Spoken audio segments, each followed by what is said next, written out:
Bonjour amoureux de la parole, ici Luis du blog ilestécrit.com.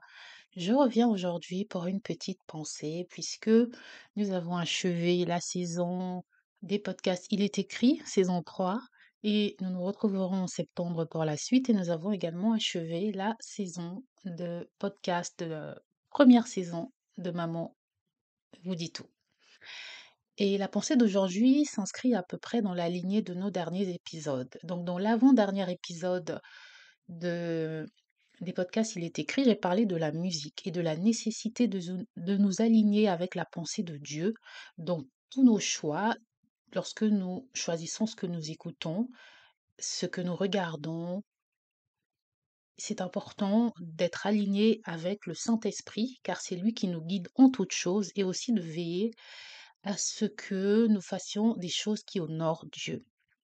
Donc c'est une démarche à appliquer dans tous les domaines de notre vie. Et avec Maman vous dit tout, j'ai parlé de faire le ménage dans notre espace de vie parce que c'était quand même important, parce que c'est important d'avoir des espaces de vie propres et rangés pour savoir accueillir le Saint-Esprit. Et c'est aussi pour nous, même pour pouvoir avoir des esprits tranquilles et vivre en harmonie avec nous-mêmes, notre espace, et aussi en harmonie avec Dieu. Parce qu'on a vu que Dieu, c'est un Dieu d'ordre, il n'aime pas la confusion. Et aujourd'hui, en fait, je voulais parler comment entretenir une atmosphère divine, que ce soit dans nos vies, dans nos maisons, dans nos pensées. Et je vais commencer par ce verset de Éphésiens 5,19 qui dit: Entretenez-vous par des psaumes, par des hymnes et par des cantiques spirituels, chantant et célébrant de tout votre cœur les louanges du Seigneur. Pourquoi je reprends ce verset? Parce que, encore une fois, dans la lignée de ce que je disais sur Il est écrit, par rapport à la musique, par exemple, c'est que ce que nous écoutons, ce que nous regardons, c'est très important pour notre mental, pour notre esprit, et cela a des influences sur l'atmosphère qui nous entoure. Et l'atmosphère, divine est importante. On le voit dans la Bible. J'avais donné l'exemple, des différentes choses que Dieu demandait qui soient présentes dans son temple, les senteurs, tout cela, c'est important. Mais c'est aussi important de nous, on va dire, de nous alimenter de la parole de Dieu et de la pensée de Dieu. Entretenir une atmosphère divine, c'est un objectif important en tant que chrétien, et ça implique de cultiver une relation intime avec Dieu. Vous vous demandez peut-être, vous êtes né de nouveau en même temps qu'une autre personne, et cette personne a plus d'expérience avec Dieu, par exemple, et vous dites que cette personne discerne beaucoup plus clairement la voix de Dieu que vous. Pourquoi? Eh bien, ce n'est pas une question d'effort, puisqu'avec Dieu tout est grâce, mais si cette personne applique la parole de Dieu, car entretenir une atmosphère divine, ça passe premièrement par l'application et le respect de la parole de Dieu. Lorsqu'on est dans l'obéissance, on marche avec Dieu, on plaît à Dieu. Et en dehors de cela, si nous vivons constamment dans une atmosphère de louange, de gratitude, non seulement par nos actions, mais aussi on est dans la prière et dans la parole de Dieu, on médite, eh bien, cela facilite l'écoute parce que plus nous restons dans cette atmosphère, plus nous passons du temps avec Dieu, avec son Saint-Esprit. Et donc, plus on passe du temps avec une personne, plus on est sensible à sa voix et plus on développe une complicité avec cette personne. Et on dit bien que le Saint-Esprit est une personne. Hein. Donc, comment entretenir une atmosphère divine dans nos vies? Cela passe par la lecture de la Bible, hein, puisque la parole de Dieu, elle nous donne de la sagesse, elle nous réconforte, elle nous guide, et en la lisant régulièrement, nous approfondissons notre connaissance de Dieu et de sa volonté dans nos vies. Dans Josué 1,8, il est écrit que ce livre de la loi ne s'éloigne point de ta bouche, médite-le jour et nuit, pour agir fidèlement selon tout ce qui est écrit, car c'est alors que tu auras du succès dans tes entreprises, c'est alors que tu réussiras. Hein. Que ce livre ne s'éloigne pas de ta bouche, c'est très important. Hein. Dans le psaume 119-105, on nous dit que ta parole est une lampe à mes pieds et une lumière sur mon sentier. C'est la parole de Dieu qui éclaire nos sentiers, qui éclaire nos vies, nos zones d'ombre et qui nous aide à marcher dans la clarté.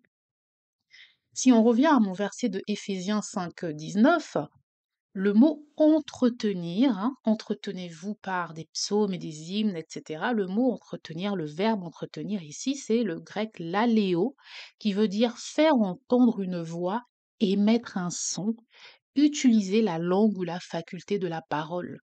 Donc, ce verset ici, il ne nous dit pas seulement de nous entretenir intérieurement ou de lire la bouche fermée. Il nous dit en fait de parler les psaumes, de dire les psaumes, des hymnes, de les chanter en fait, les cantiques spirituels, et donc parler, déclarer la parole de Dieu dans nos vies ou dans nos espaces de vie a un impact sur notre atmosphère. Hein. Nous pouvons aussi parler de la louange. La louange, c'est un moyen également puissant pour se connecter avec Dieu et pour exprimer notre gratitude. Je peux vous donner un exemple. Par exemple, lorsque je suis arrivée à Christ, lorsque j'ai donné ma vie à Jésus, au début, j'avais soif. Je ne dis pas que cette soif s'est estompée, mais j'avais soif de tout savoir d'un coup. Et donc, je dévorais tout ce qui passait devant mes yeux, qui avait un rapport avec la Bible ou le christianisme. Bien sûr, pour le coup, j'ai regardé des choses que je n'aurais pas dû et des fausses doctrines, mais grâce à Dieu, parce que je vérifiais dans la Bible, j'ai pu discerner beaucoup de fausses doctrines et ne pas tomber dedans. Dieu merci. Et donc, vous voyez que la parole de Dieu m'a gardée. Mais autre chose qui m'a surpris, c'est aussi qu'il y a eu un changement dans mon atmosphère. Je n'étais pas rêveuse avant, j'ai commencé à rêver. Parce que Dieu commençait à me parler, non seulement au travers de sa parole, il m'enseignait aussi au travers de rêves. Et il me parlait, il me dévoilait des choses. J'ai déjà eu à faire des rêves qui me prévenaient de certains problèmes qui se passaient dans ma maison. Donc, c'est vous dire que plus vous restez connecté à la parole de Dieu, plus vous restez ancré dans les choses de Dieu, dans la louange, dans tout cela, c'est en fait pour cultiver une atmosphère, une proximité avec le Saint-Esprit qui va non seulement vous rapprocher de Dieu, mais qui va aussi vous ouvrir les yeux sur beaucoup de choses, sur votre entourage et vous allez mieux discerner, voilà, la voix de Dieu. Donc c'est très important et je voulais juste revenir dessus aujourd'hui, de d'entretenir la voix de Dieu.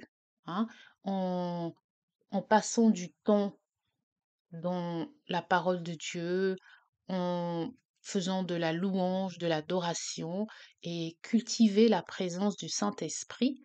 Le Saint-Esprit, c'est notre consolateur, notre guide, c'est celui que Dieu nous a donné pour nous aider à marcher avec lui. Et donc, nous pouvons cultiver sa présence en l'invitant activement dans nos vies et en lui permettant de nous remplir. Hein. Nous devons lui laisser prendre sa place. Il ne s'impose pas à nous. Nous le recevons certainement, nous le recevons, c'est sûr, il est là, mais nous devons aussi lui donner le temps de s'exprimer. Je me rappelle une fois, j'étais dans un temps de prière et je parlais, et je parlais, et je blablatais comme la bonne vieille femme que je suis, la bonne vieille femme. Et j'ai entendu tais-toi. Et je me suis tue. Parce que lorsqu'on prie, on oublie souvent les temps de silence. La prière, c'est aussi une conversation. On doit aussi se taire et entendre Dieu nous parler, nous donner des instructions, nous dire pour qui nous devons prier ou simplement nous réconforter. Donc prenez le temps aussi de d'écouter le Saint-Esprit. Et cela, ça passe aussi par cultiver l'atmosphère. Cultiver cette atmosphère en nous, ça vient aussi à être capable d'avoir les fruits de l'esprit. Hein. On dit parfois les fruits, moi je dis plutôt le fruit. mais c'est comme, vous voulez, hein. Donc Galates 5, 22-23, mais le fruit de l'esprit, c'est l'amour, la joie, la paix, la patience, la bonté, la bienveillance, la foi, la douceur, la maîtrise de soi. Hein? On sait que le consolateur, l'Esprit Saint que le Père a envoyé au nom de Jésus, comme on le voit dans Jean 14, 26, il nous enseigne toutes choses et il nous rappelle aussi tout ce que nous lisons dans la parole. Il est là pour nous aider.